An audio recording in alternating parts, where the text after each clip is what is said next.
Hello and welcome to the National Museum of Women in the Arts' virtual program, Curator's Perspective, Suchitra Mattai. I'm Gabby Awuma, the Senior Membership Manager at NIMWA, and I'm so glad you all could join us for this special virtual program by Assistant Curator Hannah Shambroom. Tonight you will hear from Hannah as she discusses the museum's newest exhibition, Suchitra Mattai, Myth from Matter, currently on view through January 12th, 2025. This exhibition was made possible by Denise Littlefield Sobel, with major funding provided by Tara Rudman. Additional support is provided by the Sue J. Henry and Carter G. Phillips Exhibition Fund, Stephanie Sale, Anjali and Arun Gupta, and Roy and Manisha Kapani. Thank you to our generous donors and trustees who supported this incredible exhibition. And thank you to all the members and donors in attendance tonight. We couldn't champion women in the arts without your support and dedication to the museum. So before we begin, I encourage you all to use the Q&A feature to share your questions for our speaker. Once Hannah's presentation is over, we'll do about 10 to 15 minutes of Q&A. So feel free to ask your questions as soon as you have them, or you can wait till the very end and we'll get through as many as possible before the event concludes at 7 p.m. And now it's my pleasure to turn things over to Hannah. Take it away. Great, thanks, Gabby. Let me just take a sec to share my presentation here.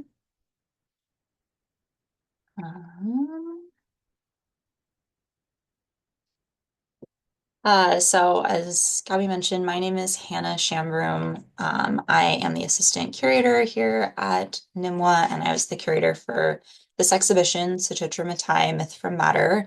Tonight I'm just going to be sharing sort of an exhibition overview for anyone that hasn't had a chance to see it in person, and then I'll share a few behind the scenes glimpses of some of the works on view.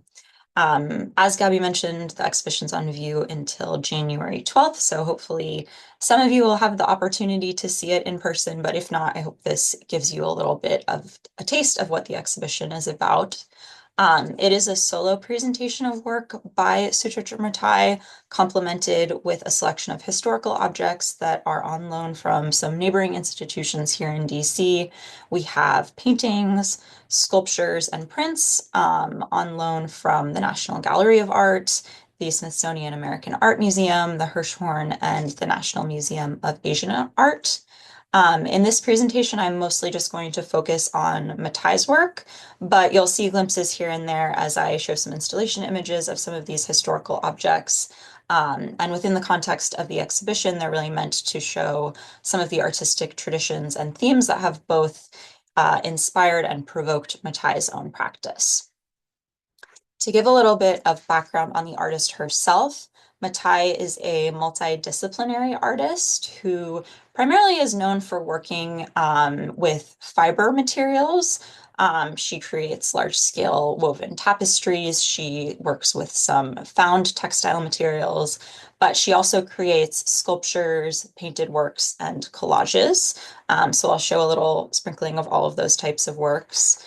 She was born in 1973 in Guyana, which is a small country on the northern coast of South America. But her family arrived in Guyana by way of India in the mid-19th century as indentured laborers. And just to give a little bit of historical context there, in the 1830s, the British Empire abolished slavery, which created a labor shortage in the farms and plantations in their colonies, particularly in the Caribbean. And India was the largest colony from Britain at that time. And they developed a system of indentured labor where workers from India, in particular the northern part of India where Mattai's family was from, were offered free passage to the Americas with the promise of land and minimal wages. Of course, now we know this was an incredibly exploitative system, but it was one that has really kind of shaped the culture and history of much of the Caribbean, including Guyana. While Guyana, as I mentioned, is part of South America because of the connection with this colonial history, and in particular, this labor and resource exchange, it's very closely aligned with the history and culture of the Caribbean islands that it's close to. So those two Cultural elements, I think, are very much part of Mattai's work. She herself, though she was born in Guyana, only spent the first couple of years of her life living there before her family moved to Canada and ultimately to the US. So these themes of migration and colonial history and belonging that she explores in her work are very personal to her own experiences, as well as her ancestors and her familial history. I'm just going to sort of take you through some installation images of the exhibition in our galleries so that you can get a sense of her work before we look a little bit more closely at just a handful of works. But this is the very first gallery that you enter when you come into the exhibition. And I wanted to highlight the three works that you see on view here because I think they give a good sense for some important parts of her practice. The central work that you can see is actually part of a large-scale tapestry that's made out of braided saris. And I'll show that work in more detail a bit later on. And then you can also see two examples of her sculpture work. So in the foreground on the right and very far left here, you can see a work called a Yakshi Trance 2, which is made of cast plaster and salt figurines of small yakshis, which are Hindu nature spirits. They're often used to accentuate architecture. Sometimes they'll frame temples or be part of banisters or railings. And you can see in our space, Mattai has used them to activate the columns in our architecture. So they sort of act as this entry and welcome point when you come into the exhibition. And then the work in the background, which isn't quite in focus in this image, is a piece that was created just this year. It's the newest work in the exhibition, and it's called She Arose from a Pool of Tears. And that's a work that is made out of braided saris that are wrapped around a mannequin in the form of a dancer. In her practice, Mattai also uses found materials, including found tapestries and needle points, over which she adds her own materials and interventions. You can see some examples of that in this installation image. These are other examples of this part of her practice, including the smaller work right in the center of this image titled Future Perfect, which is actually a mass-produced needlepoint reproduction of the Fragonard painting to its left. The Fragonard painting is an example of one of the historical works in the exhibition. Not all of the historical works have quite this one-to-one connection that you see between these two works, but this is clearly a very direct example of that. And with these works where she's using found textiles, Mattai is exploring themes of labor and gender. She recognizes that when she sources a tapestry from a thrift store or an antique shop, that she then uses in her own work, the original makers of the tapestry are unknown to us. So she really tries to find a way in her work to honor the labor and love that went into their original creation. She's not necessarily seeking to cover the original maker's work, but rather to add on to it and adorn it and to actually make their visible or their labor more visible through her own interventions. And I'll show a more detailed example of that here. This is a work called The Tree of Life, and you can see the detail image on the right here just shows an example of one of the places where Mattai has added her own stitching and her own materials on top of an antique tapestry. You'll notice that Mattai's interventions are visually very distinctive from that of the original maker. She's often using brightly colored threads that differ in texture and particularly have more contemporary bright color than the original threads used. And then she also uses beading and applique that are very visually distinct as well. And in some cases, even the style of stitching differs from the original as well. And you can see that here too, just another example of some trim that she's added as well as some beading on the edge here.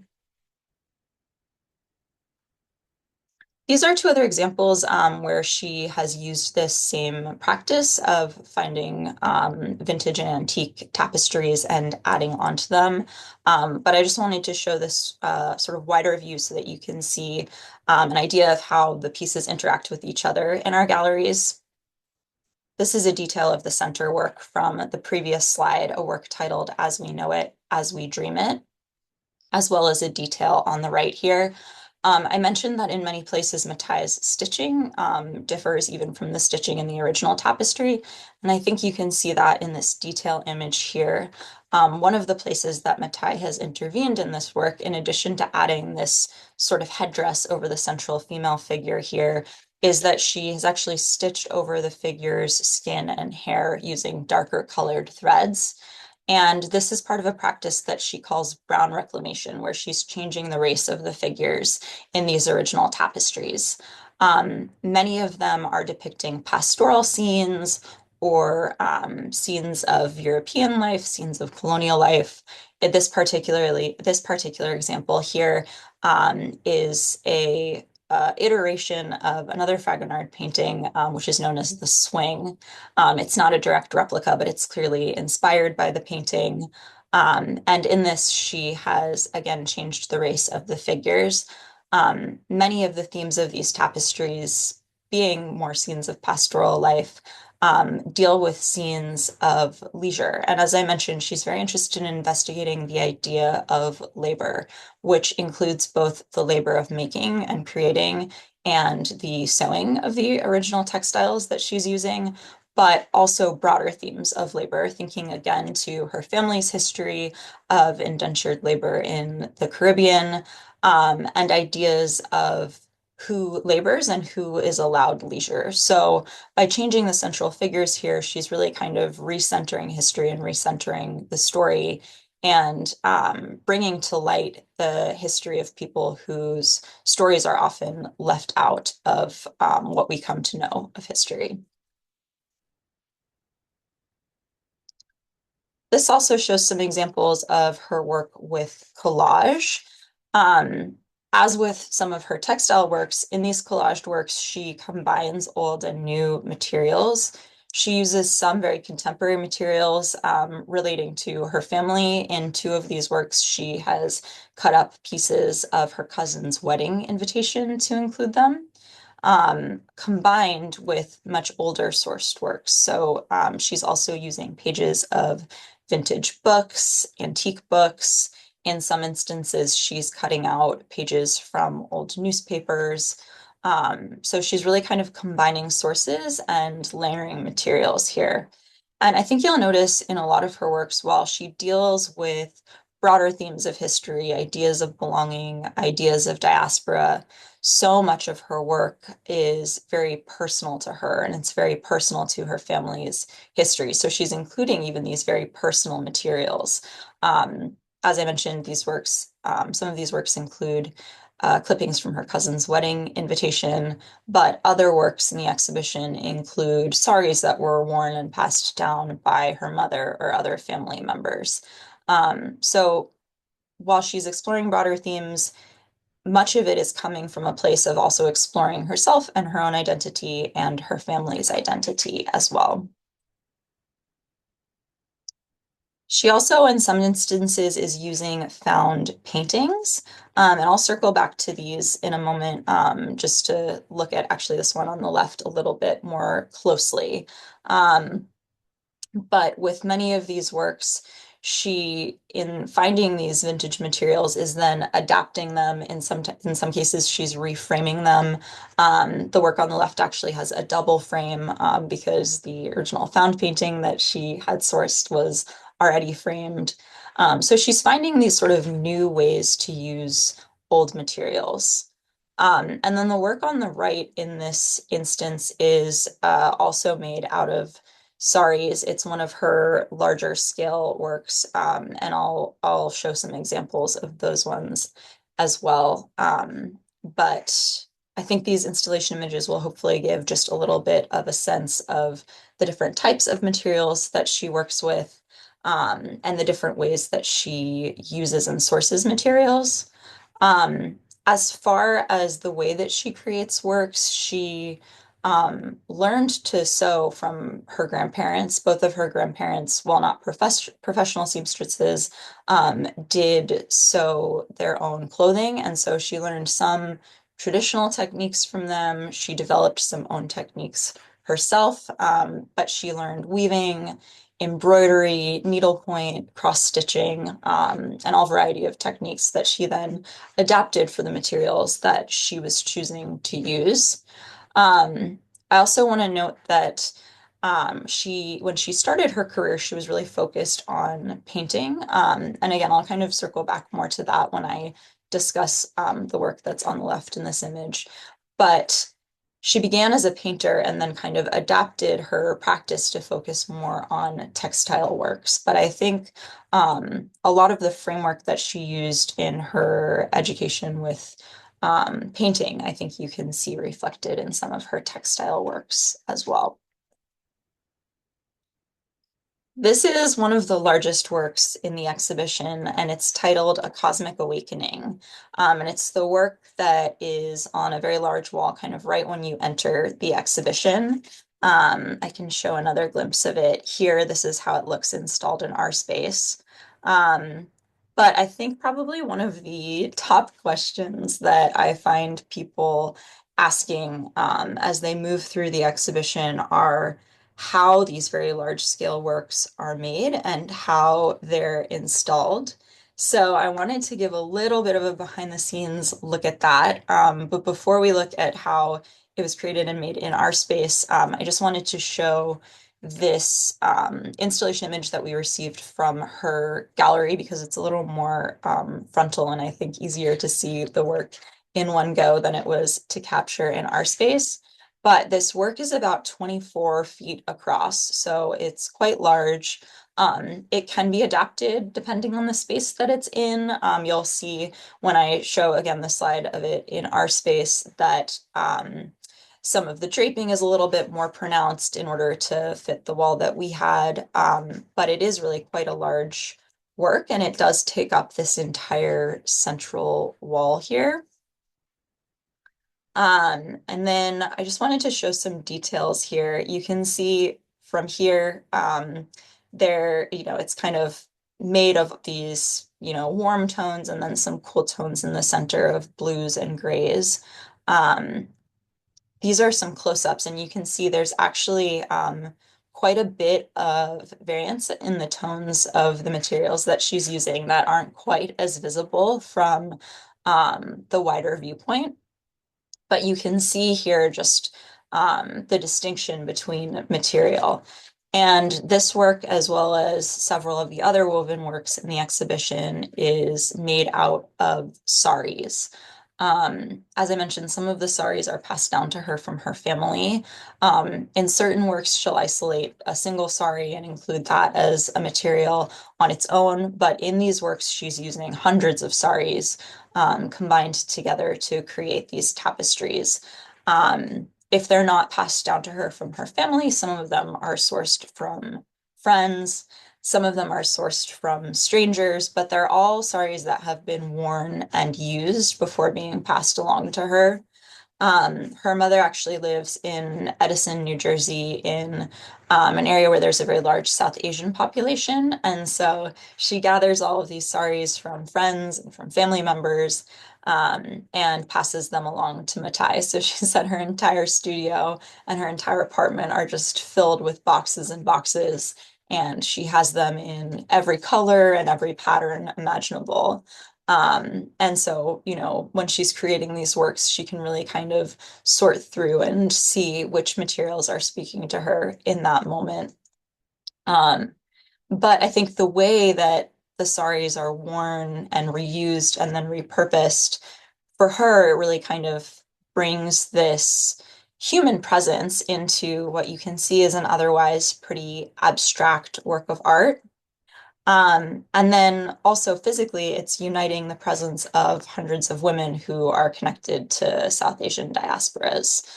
So she's really sort of bringing together people from all around the world, from all different life experiences, when she's creating these works. And I wanted to show, this isn't the best photo, I apologize. This was taken in my iPhone, but I wanted to show this because it gives a glimpse into how the works arrive to us. And for something so large, they really do pack down quite small. And they arrive folded and rolled up like this. So it arrives all in one piece rolled up, and when it's unfurled, it's completely flat. So there's really kind of no indication of the folds and drapes that you can see in the final installation. And then you can see as well, the backing is this netted material. It's a little bit hard to see in the image, but you can see some of it just where the piece is folded down at the bottom here.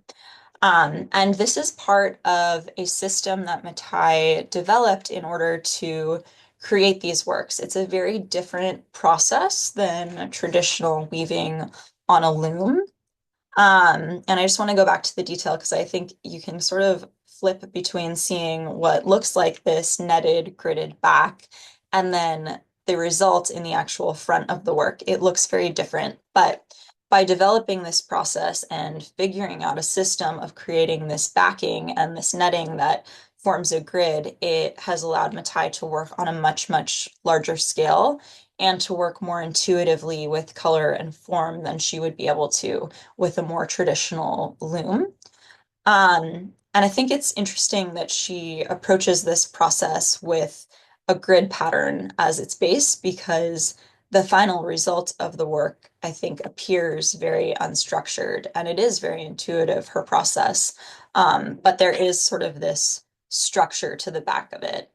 And she developed this process in 2018 when she created a very large scale work for the Sharjah Biennial in the UAE. And previously, she had actually been living and working in Denver, Colorado. And in the past few years, she moved out to Los Angeles, where she has a much larger studio space. And she's talked about how simply having access to larger space has allowed her to create these much larger scale works and just expand her thinking and expand her practice. But when she was developing this system prior to moving into her new studio back in 2018, she really needed to figure out a way to create at large scale, but also have work that could be transported and installed using a smaller team. And to do that, she really appealed to her math background.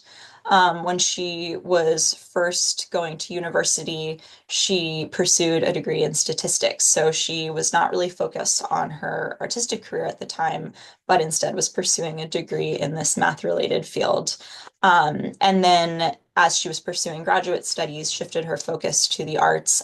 She also had a degree in art history, so she certainly had this background knowledge and wide breadth of knowledge in the history of art before pursuing it herself. But when she was pursuing her degree in art later on, she first focused on painting before moving to textile work. And I think you can see really with these tapestry works where that sort of problem solving and logical thinking side of her brain comes into her practice.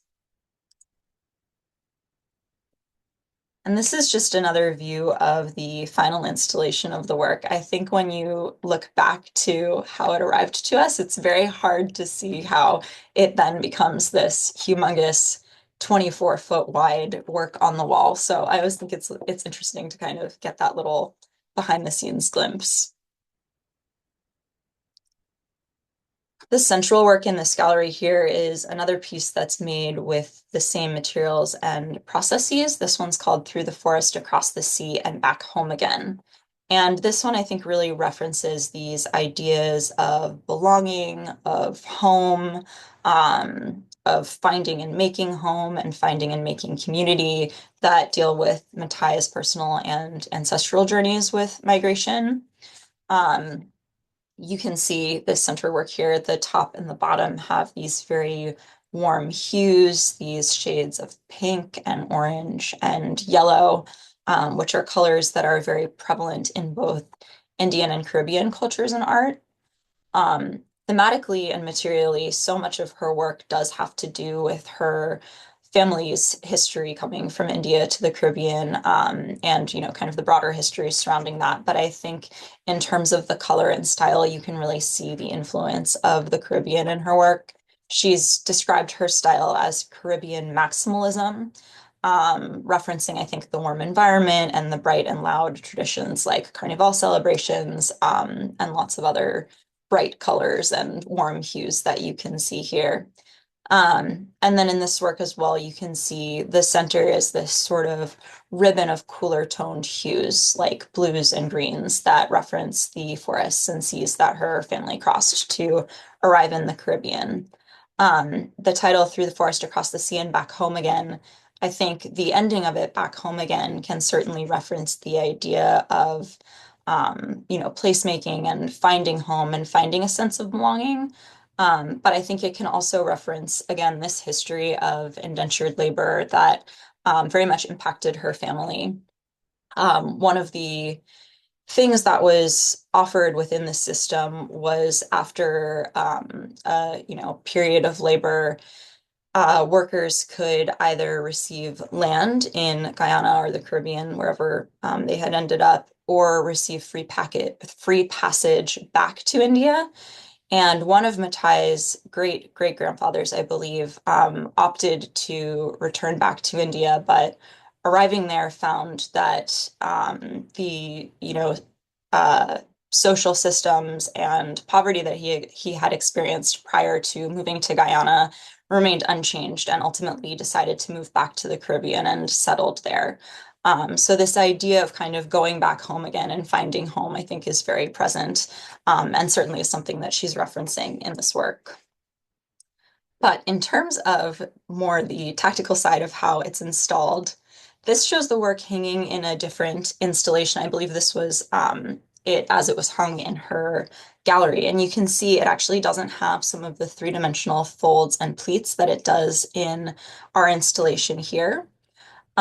So much of her practice is very intuitive, and that includes the making of these works as well as the installation of them. She says when she sets out to create a work like this, particularly an abstract work like this one, she has a sense of how she wants the outcome to be in terms of composition and color, but she really works intuitively as she goes and finds materials that speak to her along the way. And that's very much true of the installation process as well.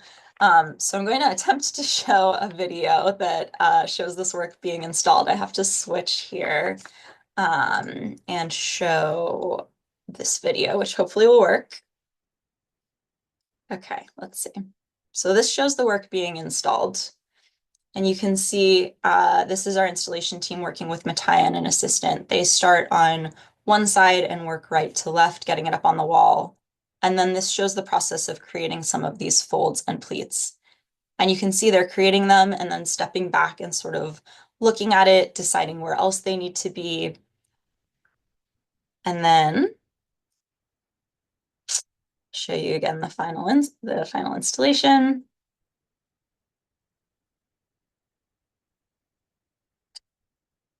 This is the final result as it stands in our galleries. So you can see all of these kind of ripples, folds, and pleats are things that Mattai and also the assistant that she was working with are responding to as the work is installed in our space, as it's responding to some of the works around it. The work on the left there is a piece called Bear Witness. That's actually, I think, the earliest work in the exhibition from 2018. But seeing how the work on our wall responds to the things around it, responds to our space, and creating some of these more three-dimensional elements on site actually while we were in the installation process. So I thought that was kind of interesting how this intuitive approach to her work really extends to all aspects of it, including simply getting the piece up onto the wall. So then I also just wanted to speak briefly about these two works, which are paired in a gallery. The work on the left is a work by Camille Pizarro titled A Creek in St. Thomas, and the work on the right is by Mattai titled The Joy of Unknowing, the Peace in Belonging. As I mentioned, her artistic background actually started in painting, and that is definitely still a medium that she works in, although she often brings in fiber elements, textile elements. She sort of collages her paintings and very much takes that same layered approach to these types of two-dimensional works as well. With this work here, I mentioned earlier that this actually uses a found painting that came framed. And so I think you can tell a little bit better in this image. There's actually a double frame here. So this is another instance where she's using a found work that the original maker is unknown, and then she's adding her own elements to it, but that actually includes the frame. And so she chose to double frame it to indicate that the original work was in and of itself a work of art, and that her interventions are adding onto it, but not necessarily covering it. Um, but I think it's kind of interesting because in much of her work where she's using painting, the central focus of the work is figures, usually women, particularly young women. And you can see in this work there are figures in it that we see some young schoolgirls kind of populating the lower part of the composition. But really, the base of this work is a landscape painting. And in much of Mattai's painting work dealing with these figures, and particularly female figures, she's really exploring ideas of identity. She's often exploring this sense of split identity or multiple identities that she has described experiencing herself as someone who has moved a lot in her life and who very much relates to and connects with people who are part of a diaspora, but also just that sense in and of herself of finding her way and finding an identity. And I think that's explored here, but I do think that the landscape element of this work is very interesting as well. When she first began exploring with these found materials, she was specifically seeking out these types of landscapes, whether they were textile tapestry landscapes or, in this instance, a painted landscape. She's also used prints for these types of works as well. But these ones I think are interesting because they almost form this blank canvas for her to be creating these new figures and populating the space with these characters of her own making. She's very interested in the idea of myth making and folklore, and in particular, asking questions about what stories we know, what stories we learn about, how they come to be part of our collective consciousness, as well as forming the basis for new mythologies and new characters to emerge. And so I think the idea of taking a landscape and considering it almost as this blank canvas, even though, of course, in this instance, it was a work created by an unknown maker, for her to use that as a jumping off point, I think is very interesting.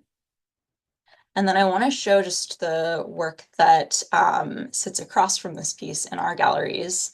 It's a painting, as I mentioned, by Camille Pizarro, titled A Creek in St. Thomas.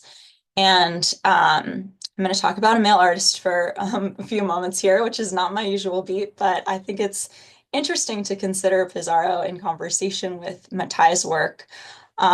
He is an artist who actually was born in St. Thomas to Dutch-French parents who both were Jewish. And they were part of this very small Jewish community in St. Thomas in the early part of the 19th century. So they themselves kind of found themselves in this very tightly knit community. Pizarro actually attended local schools for the first 7 or 8 years of his life and was very enmeshed both in the small Jewish community but also in the local community in St. Thomas before he went abroad back to France for boarding school. And it wasn't until he went back to Europe that he began his artistic training. And I think you can very much see the influence of that in this landscape. It's interesting to me that he is an artist who, grew up in this environment, was very much interacting with other people who were native to the island. And yet in his depiction of it, he's taken this very idyllic viewpoint. There's a tiny figure that I think you can see just to the left underneath the palm tree there, but for the most part, he has created a landscape where the island appears mostly unpopulated. And it also appears as this sort of beautiful tropical paradise. So, like many European landscape painters, he has really kind of removed the presence of native people for the most part, and then also created this very idyllic space with, really kind of no reference or visual orientation to any of the labor, the farms or the plantations that were taking place in this landscape. So he's taking this very, um, traditional approach to this type of painting, in spite of the fact that his own lived experience was very different than this idyllic scene that he has put forth. In this work by Mattai, you can see the base is very compositionally similar. It's also a landscape where we see this body of water with perhaps some mountains in the background, as well as this very kind of wooded landscape surrounding it. I think there are some things that are interesting about her interventions here. I know it's a little bit hard to see on a screen, but the parts that look like clouds near the top of the composition are actually made out of rhinestones and small pearl beads. The elements on the edges that are more patterned are paper that she has collaged on top of it. And then you can see the palm trees and the plants and the figures are all painted onto it. And I think it's interesting, again, this is, the base is kind of a very traditional landscape, but then what Mattia has added onto it are these elements that visually might not exactly make sense. It looks like the original painting is more of a wooded landscape. It doesn't appear to be a tropical scene, and yet she's added these palm trees. She's added these really kind of bright orange tropical looking plants near the bottom. Of course, the rhinestones she uses are a very different kind of material than the original. And then these figures that are populating it have these bright red pinafores, and then it almost looks like they're wearing Converse. I know they're a little bit hard to see in this reproduction here. But there are these elements that are very visually distinct that perhaps to us as viewers seem to not belong in this scene necessarily. Um, but then the figures themselves that she has painted look very comfortable exploring these landscapes. You can see some of them are kind of hiding behind rocks. They appear to be traversing over the landscape in a way that they, are kind of very confident. They don't look like they're hiding. They're really kind of front and center in the composition. And so us, having this kind of visually jarring element where the colors are so different, the styles are so different, it does sort of force us to question ideas of what belongs in this landscape, who belongs in this landscape, and then kind of making the jump as well to who does this land belong to, if that's even a possibility. Um, so I think using these different techniques and particularly the materials and styles that she uses, kind of jumping away from the base of found material really kind of underlines this idea that she works through in much of her work, exploring these ideas of belonging and home. And this is just a detail so you can see a little bit better. I should have shown this when I was describing the figures, but you can see, I think, a little bit better just their shoes and then the tropical elements that I had mentioned, the palm tree and then the bright orange plants there. So I know that was a little bit of a quick overview, but hopefully the works that I was able to highlight gave you a good sense for some of the exhibition. I just wanted to, before we jump into questions, say a big thank you to the project funders who Gabby named before, but also just say a big thank you to all of our members, all of our donors, and all of our supporters, without whom this project wouldn't have been possible. So I hope that in the next few months, as many of you who can are able to come see the exhibition in person. But if not, hopefully this gave a little bit of a taste for Mattai's practice and maybe made you curious to learn more about her. Amazing. Thank you so much, Hannah. That was so informative and I love it. I also just love this exhibition. So we're going to open the floor for questions.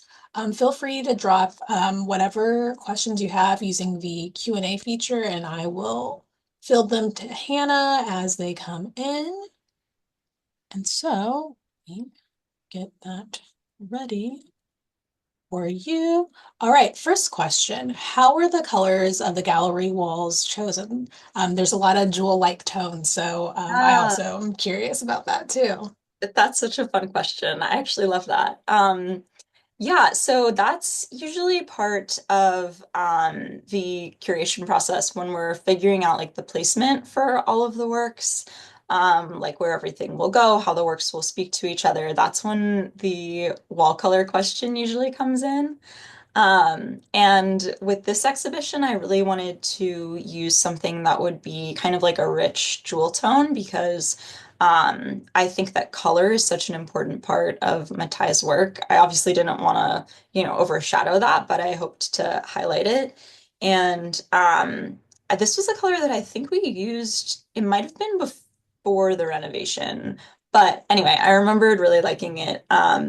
It's Sherwin-Williams Oceanside. And as soon as we circled back to that one, which I had remembered liking, all of a sudden I started seeing that exact tone in so much of Mattai's work. So it just felt like it was sort of meant to be. Awesome. Yeah, it's like the color is really beautiful and like works so well with the works. All right. And so the next question is, does she have assistants to help her in the studio? She does, yeah. And that actually was part of this move that she made from Denver out to California. I mentioned in LA, she was able to have a much larger studio space, which I was very fortunate to visit. But her studio now is in this big, I actually don't even know what the building used to be, but it's this like huge, maybe like a warehouse or something. Mhm. So it has these huge windows, humongous open spaces, which has really allowed her practice to grow. And with that has allowed her to bring more people into her studio. So I think she works with about three or four studio assistants to varying capacities. I think some of them are sort of more on the back end, but many of them are working on some of the braiding in her work. There's kind of a lot that goes into finishing a work, which we saw even on site here. So, when it's being installed or even when she finishes it, there's a lot of kind of trimming of frayed edges and things like that. So she works with her assistants on those parts of parts of the putting together of things. Awesome. Okay, and the next question is also a bit of a technical question. So are the beads sewn to the backing or are they glued? Both actually. Mhm. So in some of the instances, particularly in some of the works where she's sort of like framing a figure or sometimes framing an animal, or in the works I just shown, I think in the Tree of Life, you can see she's outlined the tree. And in those instances, the beads are sewn on, but she also uses bindis actually in her work. So the bottom part of the Tree of Life, which is like a little bit more glittery and kind of bejeweled, for that she's actually sewing those onto it. And then with the paintings, the one that I just showed, there are beads on that as well. And to that she's glued them on. So it's a little bit of both. Thank you. And then the next question is about you as the curator. And so for the Pizarro piece, did you choose that piece to compare with Matthias' work, or was that her idea, or how did that come to be? Yeah, I mean, I think in putting this exhibition together, Matai was very much a partner in that, particularly with the selection of the historical objects. So we worked very closely with her in reviewing some of the collections of the local institutions that we borrowed work from, including the National Gallery. But as we were kind of looking through it together, she did select most of the objects, and the Pizarro work was one of them. But of course, it's so interesting, I think, to see them side by side and to kind of pull all of those different visual as well as historical connections there too. Mhm. Right, and then the next question is going back to Matai and how her materials and how she works. Does she just use pieces of the saris or an entire sari to make one strand or for the thread of the woven pieces? And then are they silk, another clock? And then I don't know if you would know this one as well, but how big is a traditional sari? Hmm. Um, so in terms of how she's using them, she cuts them into strips, and then in some instances, she's tying them together to create sort of a larger piece of thread out of it. Or in some instances, she's sort of using the length of one and then moving on to a different pattern or a different color. But they are cut into strips in order to be woven through that sort of netted backing that I showed. And then I believe she said they're made of rayon. So that's my understanding. And then I don't know the original size of them, but I know that when they're cut into strips, the strips are like maybe like 3 or 4 inches wide. Um, yeah. Big thread. Yeah. Yeah. And then she sort of uses her hand as the needle to do the weaving as well. So she's like using many elements that are traditional or, textile techniques that have been used throughout the years, but she's finding ways to expand them and adapt them to her own work. Yeah, that sounds good. And this next question kind of relates back to this. And also, if you have your PowerPoint ready, this member asks, is like, is it possible to see the material that is the base of the pieces with braided saris? I think maybe the sculpture one might be the new sculpture one. I'm sorry for escaping the name, but of Mhm. the pink woman. Um, Sorry, what do you want me to? Sorry.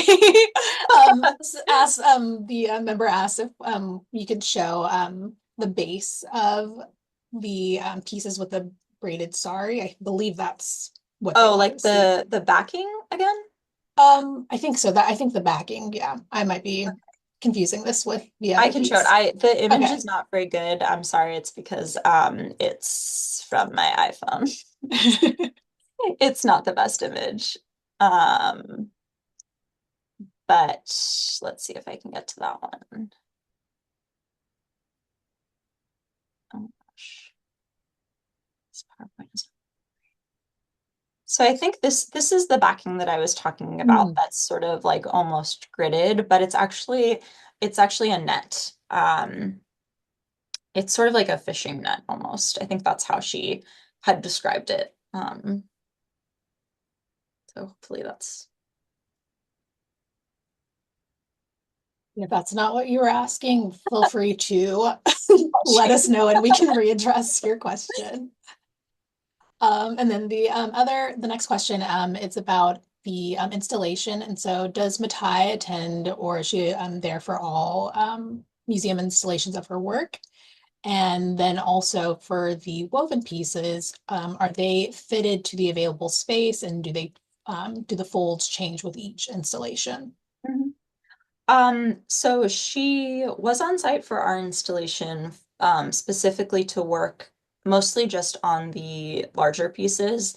So she came to help us install a Cosmic Awakening, the very large 24-foot piece that I showed, through the forest, which is the one that I showed the time lapse of. And then another work that I didn't picture, but it's called Siren Song, which is a very large installation that you can actually walk inside of, and then there's a video projected on the inside. So she was on site for those, and I think generally speaking, she typically does install those when they're shown in different spaces, again, because so much of the like folding and pleating of the work is done by her and her assistants. I'm sure that if she wasn't able to be on site, we could receive, very specific instructions, or at one point she had offered to video in to help us with that. But it was definitely really valuable to have her on site for that. And then the second part of the question, with regard to the installation, um, I think similar to the approach that Matai takes to creating her work, where she has sort of an idea of the piece she wants to create, but approaches it very intuitively. The same is definitely true of the installation. So definitely can be adapted to the space. For example, as you probably noticed, our installation of A Cosmic Awakening, there was a little bit more kind of like draping or drooping of the work to fit our wall better than the, I assume, wider wall that it had been installed on in the image we received from her gallery. So it's very adaptable in that sense. The other work I mentioned, Siren Song, which is the one you can walk inside of, had actually only been installed one other time at the Kohler Arts Center, and they have much higher ceilings than we have. So the work was sort of floating almost above the ground in their installation. In our installation, it actually kind of drapes out onto the ground. Um, which of course, Mattai was very involved and approved that version of the installation. But they are very adaptable, I think, to different spaces, different gallery heights, different wall sizes. The next one I have is about the found textiles and found materials. And so, what do you know about the production of the found materials, like the Fragonard Mhm. embroidery kit? Yeah. It's like, do you know when the kit was available? Who was it geared towards? And like Hmm. maybe who purchased the kit? Yeah. No, I mean that information isn't known, and I think that fact is something that I think Matai very much is considering when she's making these works. I don't really even know sort of a range of when the materials were created. I'm sure if someone were to, do kind of more a scientific analysis, maybe the year would become more available, but it's hard to say with many of these vintage works, if they're, original to the style that they appear to be from, if they're reproductions that were found later on. Um, there's really no, information available, at least to us, perhaps at the purchase point of finding these original pieces, Matai could have asked questions, but I think in exploring that type of material in her own work, she's really considering the fact that we don't know very much about it. And then we have time for like two or three more questions. So while I get the last ones together, can you show a close-up of the dancer sculpture, which I was talking about Um, earlier, if you yeah, have one, or just show whatever you have. I do have one. Let me see if Amazing. I can find it.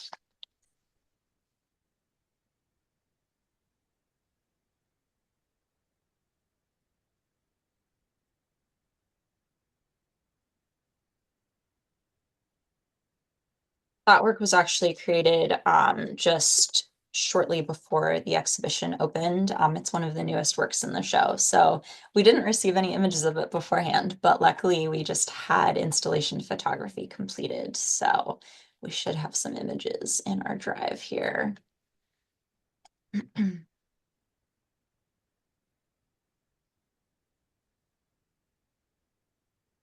Okay, this is not going to be a very smooth way of showing this, but it should give a little bit more of a sense. So this should show more of this, or you can get a little bit better of a sense for the work. For this, she used actually a braiding technique that was adapted from rug making. And you can see, I think in the base, it almost forms this rug that covers the base of the mannequin. But she uses the same braiding technique that kind of winds all the way up. It's very tiny and kind of tightly braided where it wraps around the fingers. And then the largest braid is actually the one that emerges from the figure's head that then wraps around the body there as well. Thank you. Yeah. And then someone also commented that it's a great photo of the sculpture. The shadows look amazing. And I would agree if you come into the museum to see it, there's some really interesting things you could do with photography with that sculpture. Yeah, and I have to Um, give a shout out to Greg, who is our preparator, who has done some really magical things with our new lighting systems. So that was fun to explore. I would have to agree. Okay, and then our last question before we wrap things up with, I will have a few announcements before we close, but last question, I don't know if you'll know this for sure, but like how big are the squares in the netting if the strips are about 3 inches wide? Um, I am estimating based on my memory of having seen, so I don't quote me on this, but I think they're like an inch or an inch and a half. They're definitely smaller than what the strip of fabric would be, and I think you can see that in the way that it's sort of bunched as it's woven through. So it's pretty tight netting. Awesome, amazing. Thank you so much for answering all these questions, Hannah.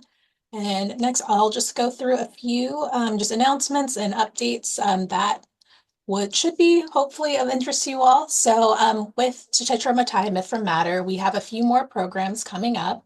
On December 11th at 6 p.m. at the museum, we will have a fresh talk featuring Mattai. The artist, she'll be in attendance with writer Aruna D'Souza. And then later on this winter, Hannah and one of our colleagues from education will be doing a virtual program with Matai, and we'll send more information out about that in the coming weeks. So please stay tuned, check e-news, check our website. Other upcoming programs and events that we have a virtual art chat this Friday. Space is running out, so if you want to be a part of it, sign up now. I've heard that's going to be really fun and interesting, looking at some of the spookier things in our artworks in our collection. But we have a bunch of really great on-site programs and events coming up very soon, and we'll have some great virtual events coming up in the new year. So please stay tuned, check out the calendar online, and check your member e-news. And then next month on November 20th, Samantha Box Confluences is opening to the public. The opening will coincide with our November NIMWA Nights event. Tickets for NIMWA Nights will go on sale the first Wednesday of November, so stay tuned for that. There will be a fresh talk between Samantha Box and Kristen Lavelle on January 29th. She's one of the subjects of one of Samantha Box's photographs, and she's also a documentary filmmaker. And then we'll be having another virtual event with on Samantha Box with the exhibition curator on February 5th. So please join us for that. And also, just as a reminder, all of our virtual programs are recorded and uploaded to the NIMWA's YouTube channel. This program will be uploaded within the coming weeks, so stay tuned. Previous recordings are all there, so I hope you check them out and share with friends who weren't able to join us. All right, and again, thank you all for being here. I hope you enjoyed Hannah's presentation. It's always great to hear more about our exhibitions and all the important work that goes into making them possible. So thank you again. I hope to see you at the museum or a virtual program in the coming weeks, maybe in the new year, we'll see. But thank you again and enjoy the rest of your Wednesday.